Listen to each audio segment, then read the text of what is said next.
Hello, and welcome to another episode of the NHCFAE Career Series Podcast, where we share the journeys of aviation professionals shaping the future, our future.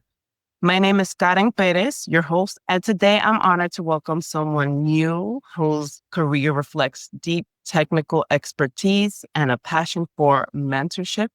He is an FAA System Engineer and longtime NHCFAE member and friend, Javier Quinones.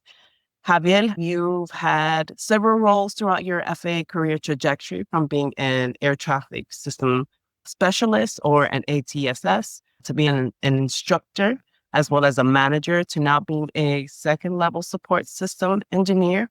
Can you walk us through that journey, what an ATSS is and what each role taught you about leadership and technical growth? Sure. Thanks for the invite. I started with the FAA doing Airway Transportation Systems Specialist. I'm sorry, it's a long twister there, but it's an ATSS position. So we were doing all the maintenance and certification of the equipment that air traffic uses for controlling the air traffic. Then I did a little bit of instruction on two ATSSs about the maintenance and operation of the TDWR and Airway system, which are Integrated Terminal Weather System and Terminal Weather Doppler Radar. They both kind of work together. One of them is a displays and the other one is the actual radar or the sensor. From there, I did a little bit of management on AMA 415 and 412, which are the terminal radar training sections for ATSSs. I got the opportunity to work directly with the second level engineering of the TDWR. The journey just, I would say it helped that I did some broadening of my background and training. So my bachelor is in electronic engineering technology, which is really basically an engineer, but more into the technical side. Then a master's on management. So that's why I was like, well, the regular progression will be to go into management. And I always like to help people. So training was the second, obvious thing to go. That's how everything kind of went through. I started as an ATSS, applied for an instructor position in Oklahoma, moved with my family to Oklahoma after being selected, and then took an opportunity for a detail as a manager of my section. And then the opportunity to become a second level engineer showed up. So I was like, yep, this is the way to go. That's how everything kind of played. Very good. Sounds like a fruitful career so far. Now, your time as an ATSS stands out a little bit to me. What was it like training others? Because everyone learns differently, how did it shape your approach to leadership and how you collaborate? I consider myself a people's person. A little bit about me. I also just retired last June of the Oklahoma Air National Guard. And one of the jobs that I had in the Oklahoma National Guard was a first sergeant. As a first sergeant, the buffer between the commander and the enlisted force. So you have to learn how to read people. And is this guy having issues that are not allowing him to comply with the mission? Or is this guy is just on a don't care situation? So it needs more training. That helped me a lot with the instruction part. Because as you say, everybody learns a little bit differently. Some people are really technical that you have to go really deep into the technical world in order for them to understand a concept or how things operate. Other people, you have to water down the technical part and use a lot of examples. For example, I had a student that his background was train mechanics, so locomotive mechanics, and he became a radar tech. So every time we talked about electronic theory in transmission lines and that kind of stuff, I had to kind of think of a way of explaining it using examples of mechanics or hydraulics, because I know he would understand that easier. So it was challenging, but at the same time, it was really rewarding. When you go into the classroom and you explain the concepts and then you go to the lab and let them touch the equipment and to the PMs, for example, the preventive maintenance procedures, and go like, ring. Oh, that makes sense. That's when I was like, yep, we got it. It was really rewarding and I loved it. I think I have it on my brains because my mom retired as a teacher twice. My sister is a teacher. So the instruction kind of is within my veins, but I really enjoyed it. You have to learn people, you have to read them, you have to see, you have to be paying attention to feedback, corporal, nonverbal, verbal, because you can see on their face if they get a point across, if you get the point across or not. So yeah, I loved it. And it has helped me not only on the professional side, but also with my family, kids, and so on. Or even when we do stuff with the coalition, reach out to high school students. You cannot explain the high school student something at the same level that you will explain it to somebody on college because they're not there yet. So you have to water it down. It was a great opportunity for me. Yeah, and that sounds incredibly impactful. I think it also shows how much purpose one can receive from their career. And that's something we really enjoy highlighting to our members and everyone watching. So let's talk about technology. You now support critical weather systems like the Terminal Doppler Weather Radar and the Integrated Terminal Weather System. So what makes these systems so vital to aviation safety? So the Terminal Doppler Weather Radar, the TDWR, it's a radar sensor that is capable of detecting microbursts and wind shears in and around the airport. And it's capable of providing alarms to air traffic. So even if they are not looking at the screen, a buzzer will go off and they will see, okay, there's a hazardous weather condition, and they can work with the traffic to avoid that. It's pretty critical because these things are like a needle on the haystack. They're very small weather phenomena. And when they hit a runway or an approach area where aircraft are going to fly in, they can drop their speed of the aircraft by 20, 30, 40 knots, which means that the aircraft will lose the lift and drop like a rock. So it's very critical safety-wise. That radar is the only one on the FAA and the world that does that kind of detection. The integrated terminal weather system takes the data that is coming out of the TDWR and present it to air traffic. So one of them is the sensor that sees the phenomena, and the other one is the one that presents it to air traffic. The cool thing about the AOS is that it takes not only TDWR, but it takes search radars that are normally for aircraft. Some of them have weather channels, and that data from the weather channel gets embedded on the same screen. So you have one display, and you have NEXRAD, TDWR, and ASR data all in one screen. Plus, it integrates also ground sensors. There's a sensor called low-level wind shear detection system, LWA system. That sensor provides the data of that sensor. It's integrated into the AWS, and it can also be seen by air traffic. So it takes multiple different sensors, and it will present that to air traffic saying, hey, there's lightning, there is precipitation, level 4, level 3, level 2 precipitation, which is also a problem for aircraft. Right now, those two systems, the TDWR started to be used early 90s, and ITWS came out late 90s. And they both have been instrumental for improving safety in and around the airports.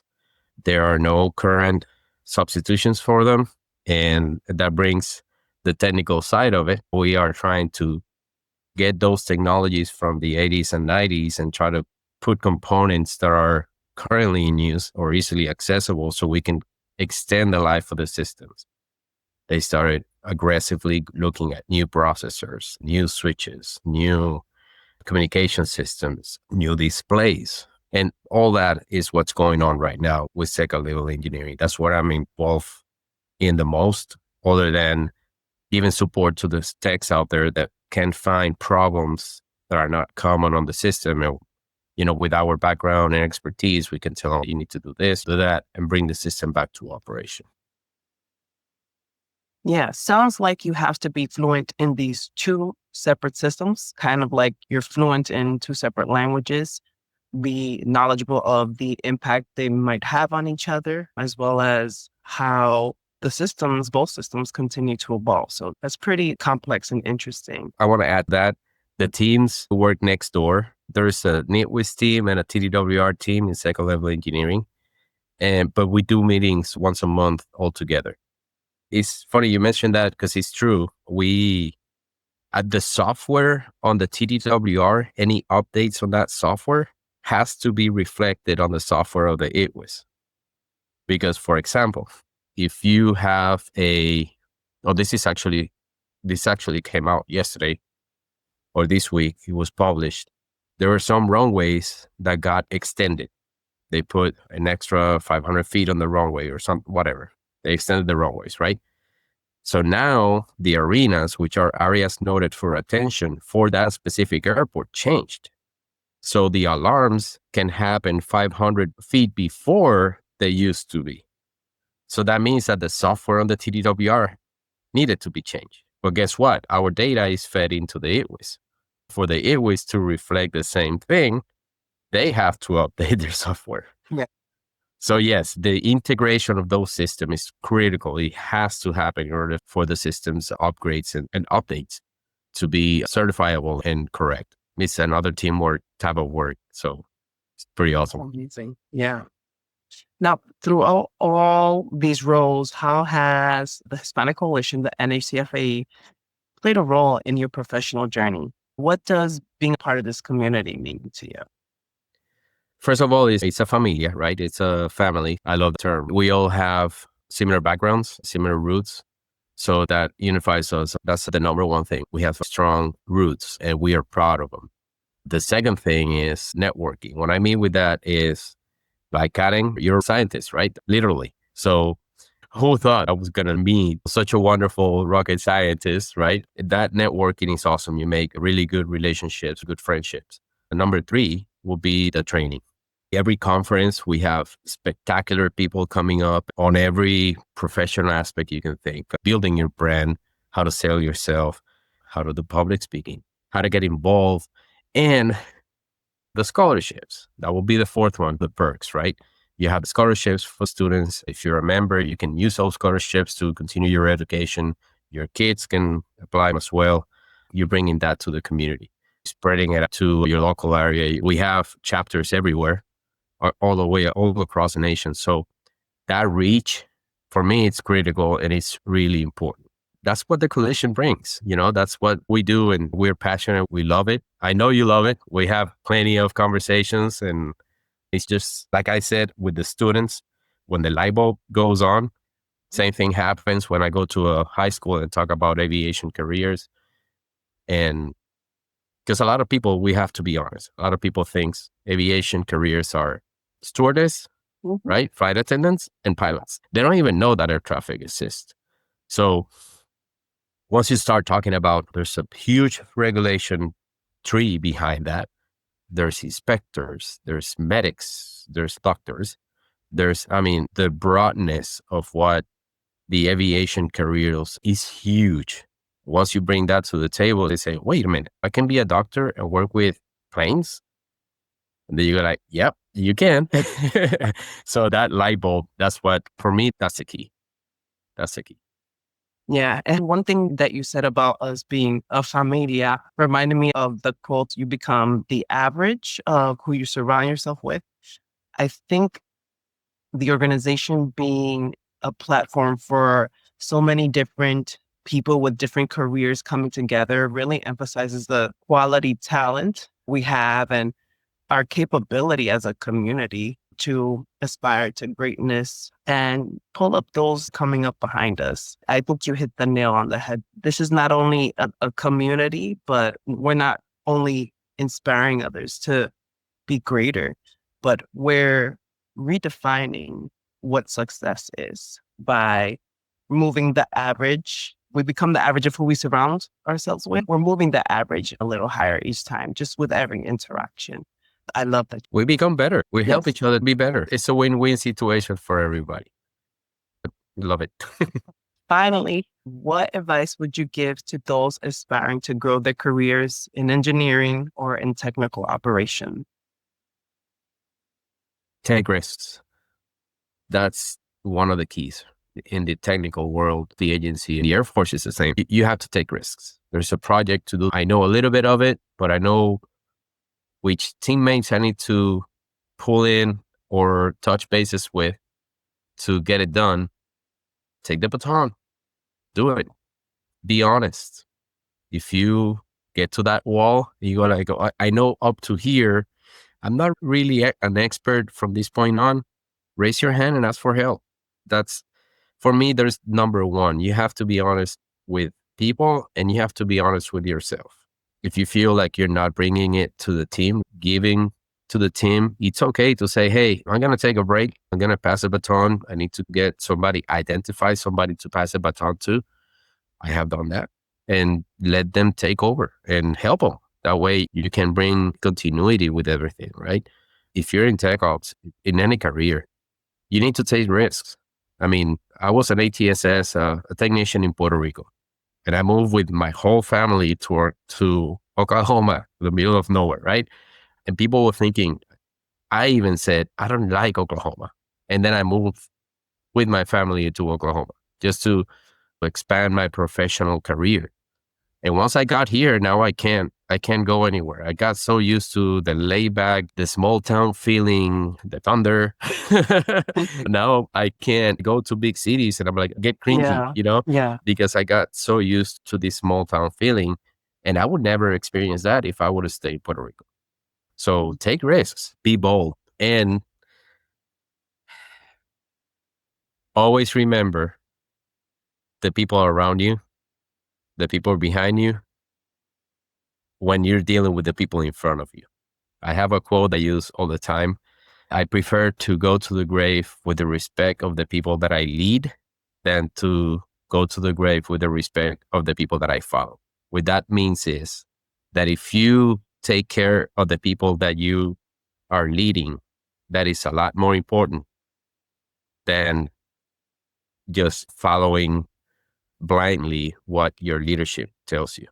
And in order to do that, you have to be bold. You have to call out when things are not really good or things are being done wrong. You have your moral standard, say, stop, that's not right. It takes a village, right? But you have, if somebody stands up for others, and there's ways of doing it without getting your career in jeopardy, because that's the number one thing that people think of. Be bold, respectfully stand up for what is right, and remember the people you lead. I'm considering myself a servant leader. I would think about the people that I try that are, under my leadership before I do anything, because they are the ones that are either going to get the benefit or be affected by my actions. So stay honest, my friend. I love that, Javier. I got chills when you said that quote. It showcases how much we're blazing trails, because not many people had any of these kind of careers modeled to us. So maybe that's our role in this life, to showcase and to model that for those that are coming behind us. So thank you for that. I would like to add something else. That is something I told all my airmen, and it's that you cannot be waiting for an opportunity with your hands crossed. What that means is you cannot try to get ready for an opportunity when the opportunity shows up. So every time, period, because it never ends, you have to keep building yourself for the next opportunity.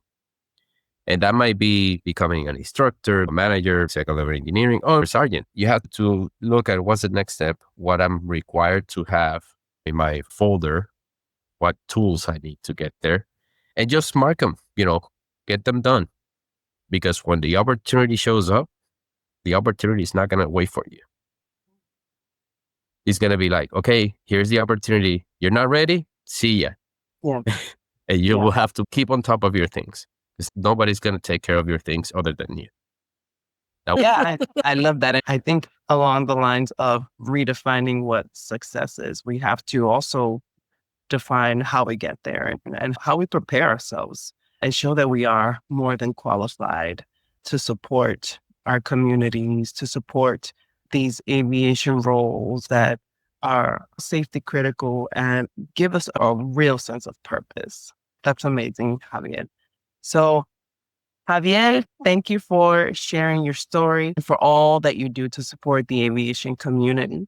For our listeners, if you enjoyed this episode and would like to connect with more professionals like Javier, please consider joining the NHCFAE. Membership gives you access to different benefits helpful to your career, such as mentorship, scholarships, and networking events that take these conversations and your career to the next level. So visit www.nhcfae.org to learn more. Thank you to everyone for tuning into this episode of the NHCFAE Career Series Podcast. If you enjoyed hearing about Javier's journey at the world of technical operations, make sure to follow and subscribe for more episodes about aviation, aerospace industry, and professional development. See you next time.